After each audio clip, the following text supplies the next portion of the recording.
Hey guys, I'm here with a treasure scramble video, and I'm going to show you guys my teams I'm using at the treasure scramble in the fire rotation, and I'll also be showing you guys some different variations of these teams if you don't have the same awakened heroes available to you. Now, usually in my videos I'm only using awakened Solus and awakened Belinda. However, in my summoning live stream this week, I summoned for awakened Athalia and I summoned for the awakened version of Leica. However, even if I have these heroes available to me, I'm going to show you guys what you can do if you don't have them. So, looking at my teams right here, this just reset. I can see. So I guess the win rates are a little bit off. However, I'll still just be going through the teams and I'll be going through the different variations. So the first team here, now that you've seen the win rates, I'm going to take it into the team builder. The first team here is fairly free-to-play friendly, right, using no awakened heroes. However, it is using Kanisa and Rook, who is by no means a free-to-play friendly hero. Now, heroes that could replace Kanisa and Rook, as this is the Seal team, include stalling heroes such as Brutus, the regular version of Brutus. It includes stall heroes such as Arthur, who's a very tanky tank. Where is he? This guy, Arthur, and also heroes such as Mishka, who is a tank that also provides shielding and crowd control. And you could probably run an awakened version of Souls in here. I might try that out at a later date. If you guys have the awakened version of Baden, he is also a hero who stalls very well and synergizes well with the Seal. Now, obviously, in the ideal world, you don't run this team, you run the Seal in the dimensional team, but I'll get to that once I reach the dimensional team. Now, for this next team, this is the Awakened Belinda team. Now, Awakened Belinda, the team obviously requires Awakened Belinda, and a notable thing about the pet here is that most people use this pet in the Rem team. However, I find more success using it in the Awakened Belinda team because the Rem team does not need any help, in my experience at least. Now, Awakened Belinda can use a lot of heroes. These are the heroes that I'm currently using. Now, a hero that I kind of want to test out is replacing Helios with the regular version of Aziz. The regular version of Aziz obviously providing energy to Belinda and also providing crowd control to the enemy as long as being fairly tanky in the front lines. Another option you can do is using Palmer in here. Now, I'm using Palmer in the 5th formation, which is why I'm using Helios in here. But Palmer is obviously also an option in here, and she generally just likes any support that gives her energy, and she's happy. A really strong hero is Ivan.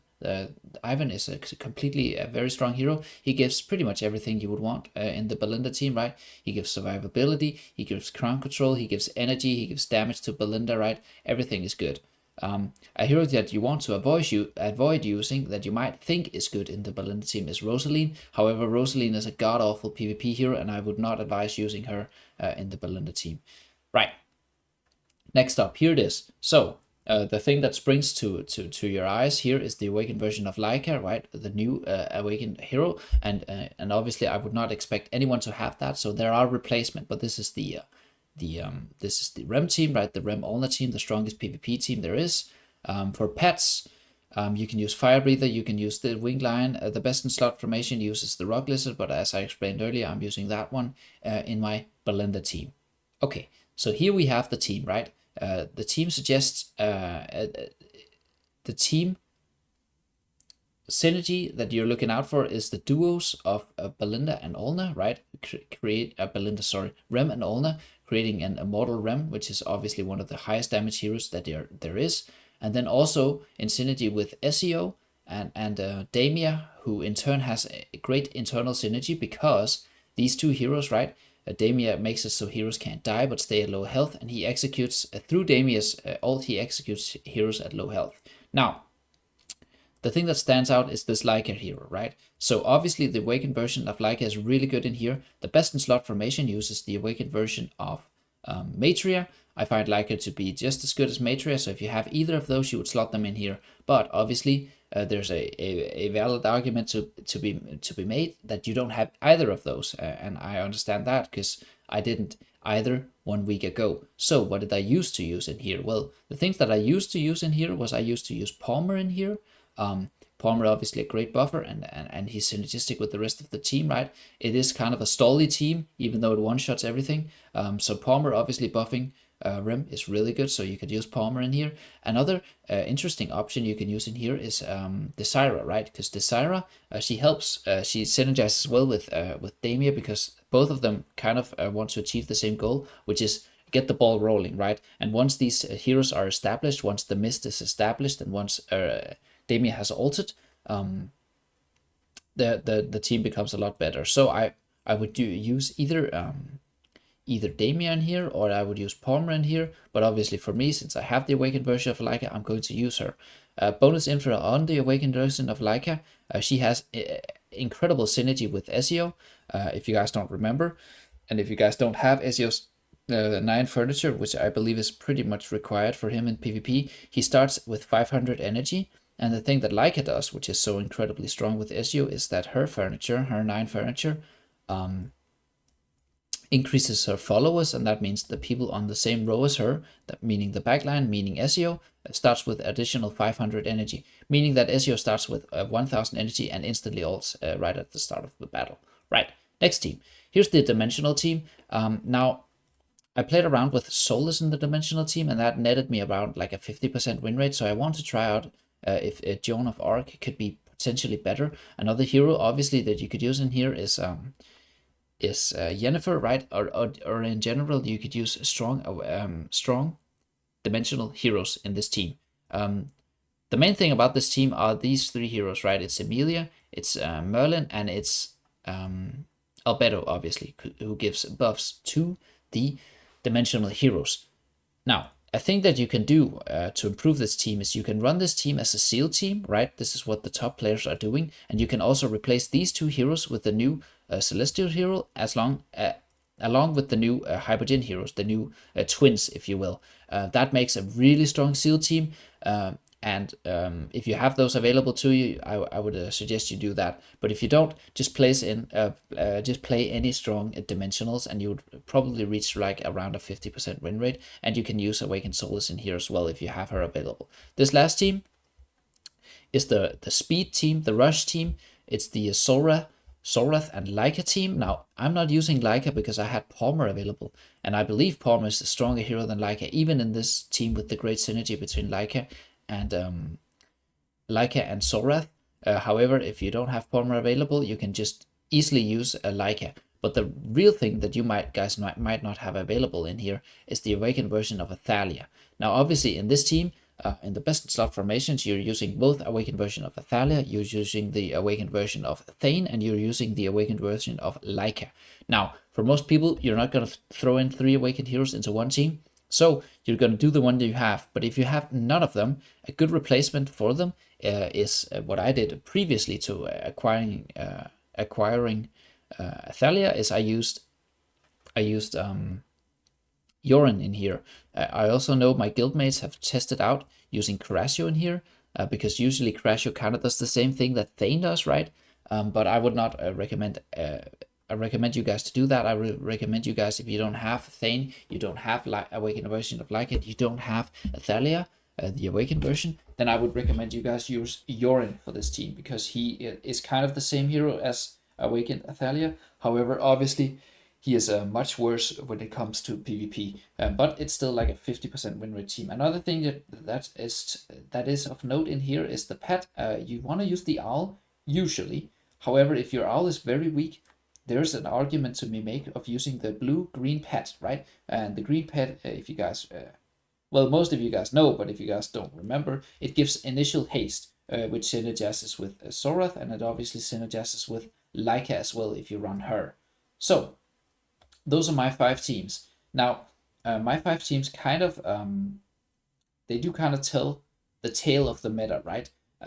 But if you really want to know the meta, you would have to go look at the leaderboards. So what I usually do is I follow Big Mac, who's always ranked 1 on my server, and I look at his formation. Now, Big Mac also uses the Belinda team, right? And interestingly enough, you can see here he uses C's instead of Helios. Then he also uses a team that I cannot make personally, and that is the Matria team, right? The Hypergen team. But talking about that is kind of a moot point, because most people won't be able to do that. Here you see the Leica team, right? But instead of using Sorath, because we're at the 5-team stage, he's just shoving every single awakened hero in here, and you hate to see this as a free-to-play player. And honestly, I think you hate to see this as a fan of the game, because this is a worrying sign of the direction this game is heading if they do not do something about Awakened Heroes acquisition. Right, next up, this is what I talked about in the Dimensional team, right? This makes a very good Seal team as well. As you can see, he's running the Seal in here. And if you have the new version of the Celestial and the Hydrogen, right, the new twins, I don't like calling them the new twins because there's only one twin in my mind, and that's obviously the twins, right? But if you had Lucilla and Liberta, you would slot them in here. If you don't, you can use different dimensional heroes that you have built, or Awakened version of Solace. Lastly is the Rem team. Nothing much of note here, right? This guy's using the Fire Breather in here, but obviously the Fire Breather at level 18 is a completely different pet. So if you don't have it at 18, I suggest using, well, you can still use it, right? But I suggest using, well, you can actually just use it. I would just suggest against using the Rock Lizard, because I want to use that in the Belinda team to help that team out. But yeah, obviously, as you can see here, if you had the Awakened version of Sophia, she would slot into this team. If not, you can use Awakened version of Laika. And if not that, you can use the Awakened version, or the normal version. No Awakened Damia yet. So you can use Damia, or you could use Palmer, or any other support really to help this team out. So that concludes it for my teams. And we also looked at the top teams. For the 7-team stage, I actually haven't set my teams yet. So these are my old 7 teams. So I guess you guys can take a look at those, right? These are the teams that I used before acquiring my my new Awakened Heroes. So these are the formation I used back then. So you can copy those if you want. This landed me at I think 1% in the fire round. So yeah, and also here you can see what I did for getting Awakened Athalia. So I have to update my teams. But yeah, if you guys want to look at my old teams, you can do that here. All right. Before I go, I do want to thank you guys for stopping by on the live stream. I believe we were like up to like 50 people at one time in the live stream, which is a greater turnout that I could have hoped. And it's not all guildmates who wanted to see me have bad rates because I never summon. So yeah, if you guys stepped by the live stream, I want to thank you guys. It was a great time. It was a blast. I had a lot of fun. However, the problem with live streaming content in this game is, well, it's an AFK game, right? So the only real thing to live stream would be larger events, such as Abyssal Expedition or summoning sessions. But as a free-to-play player, obviously, it took me a year to save up my time emblems, so I can't do another summon session like that one again. But I will be doing my summons for Awakened Heroes in live streams going forward, because it was a lot of fun. But yeah, don't expect another live stream anytime soon, because I don't have anything to stream in the game. Right, that does it for my Treasure Scramble video. Hopefully you guys had some inspiration. Hopefully you guys could look at some of the teams. One thing I will stop doing is I'll stop putting free to play in my title. Obviously I'm still free to play, right? But when I had 2 Awakened Heroes, I had a lot of comments of people being like, this is not free to play, and you know, just negative discourse in the comment because I used the word free to play. And apparently for some people, the word free to play is the same as beginner friendly. But I would definitely disagree with that point, because I do not advertise myself as doing beginner guides. Beginner guides, you could go to Vulcan's channel. He has some great stuff in there. You could go to Furry Hippo Gaming. He has some beginner guides on his channel. What I do is I advertise free-to-play guides. And that means I don't expect your account to be built, but I want to showcase alternatives to the best in slot formations. Or I want to show you my alternatives and what I do, and then you guys can follow along if you have a similar account built. And I believe a lot of the player base are of a similar account built to my account. And by that I mean like a 2-ish year old account with like maybe 2, maybe 3 Awakened Heroes. Now obviously I just summoned 2, so I have 4, but previously I had 2. And that's what I mean by free to play, right? A person who doesn't pay is a free to play player. And obviously my guides can be enjoyed by even if you spend a little, right? Dolphins, even whales if you don't have the newest heroes. And that's where I come in. But I never advertise being beginner friendly. I just advertise being more free-to-play friendly than some of the current guides out there using all the newest Awakened Heroes. Right, that was a ramble. I apologize for that. Hopefully you guys could improve your teams based on my teams. That's it for me. I'll see you guys in the Nightmare Corridor video this weekend. Bye.